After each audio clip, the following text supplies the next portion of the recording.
Hello students, जय श्री राम। तो देखिए, मैं इससे पहले भी इन्वायरमेंटल एंड एसडीज का पाँच अंकों का प्रश्न डाला था, जो कि अत्यंत महत्वपूर्ण है। और यह जो मैं पढ़ाने जा रहा हूँ, यह ओजोन परत का है। इसे और उन लोगों को लेकर उसमें से 3 प्रश्नों को पूछे जाएंगे और उसमें 2 प्रश्न करने होंगे, तो दोनों प्रश्न 5-5 नंबर के होंगे।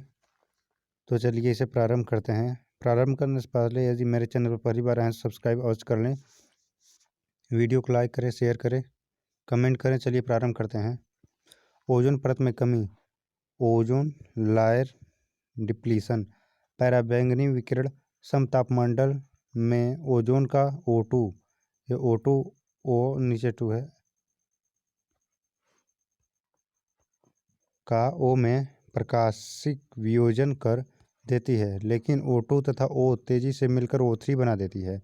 यह ओजोन गतिकी पराबैंगनी विकिरण की ऊर्जा को ऊष्मा के रूप में बिखरा देती है।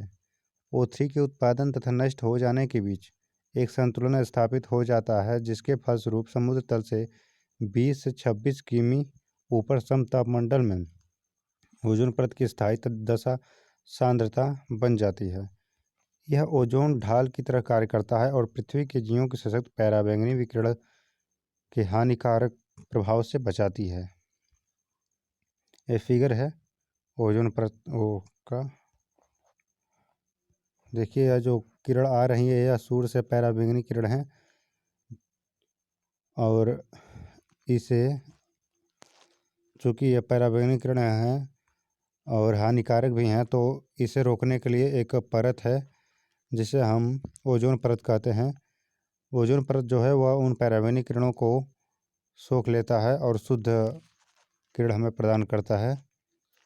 वायुमंडल में 20 से 28 किमी पर ओजोन की परत सूर्य के पराबैंगनी किरणों का वायुमंडलीय ओजोन परत द्वारा शोषण,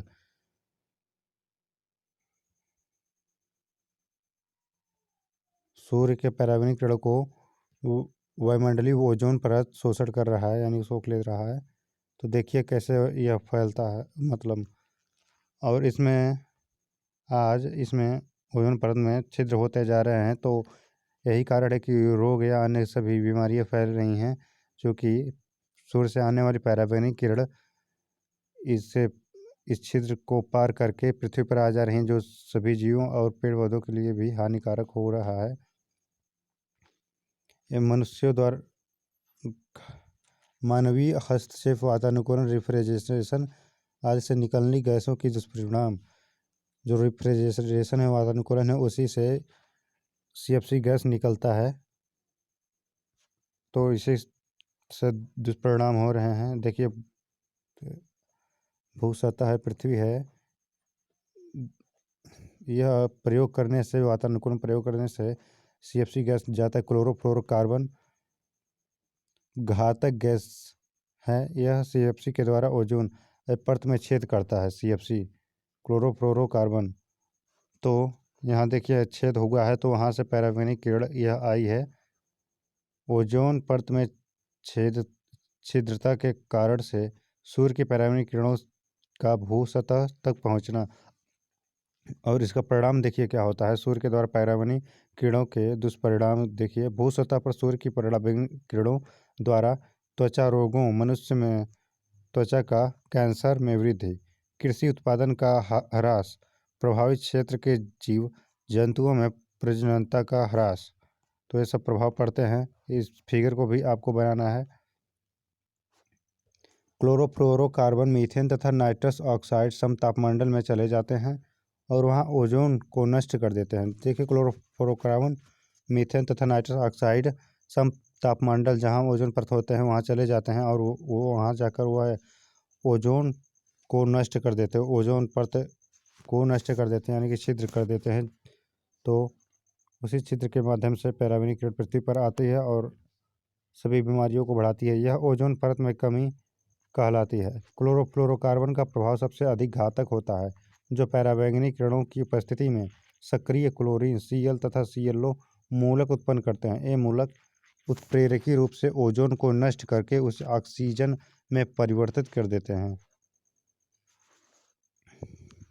मीथेन तथा नाइट्रस ऑक्साइड भी ओजोन का नष्ट करते हैं।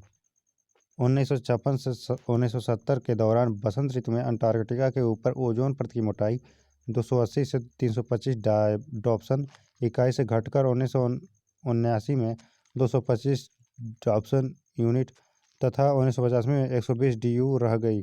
बाद में ओजोन परत की मोटाई में आने वाले कमी को ओजोन छिद्र कहा जाता है।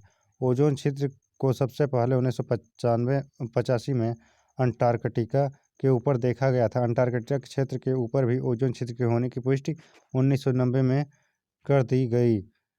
इसके प्रभाव देखिए, ओजोन परत में कमी के प्रभाव देखिए। ओजोन परत के पतले हो जाने से पृथ्वी की सतह पर पहुंचने वाले पराबैंगनी बीटा विकिरणों में वृद्धि हो जाती है।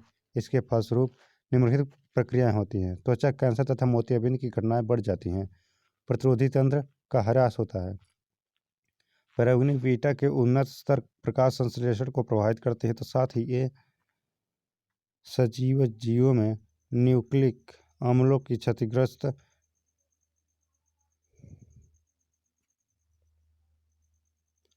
कर देते हैं।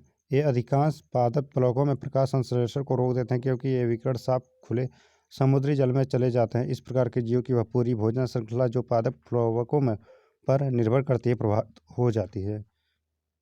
तो यह था ओजोन परत। यह 5 अंक का आएगा, कंफर्म है। तो चलिए मिलते हैं नेक्स्ट वीडियो में, तब तक के लिए जय श्री राम।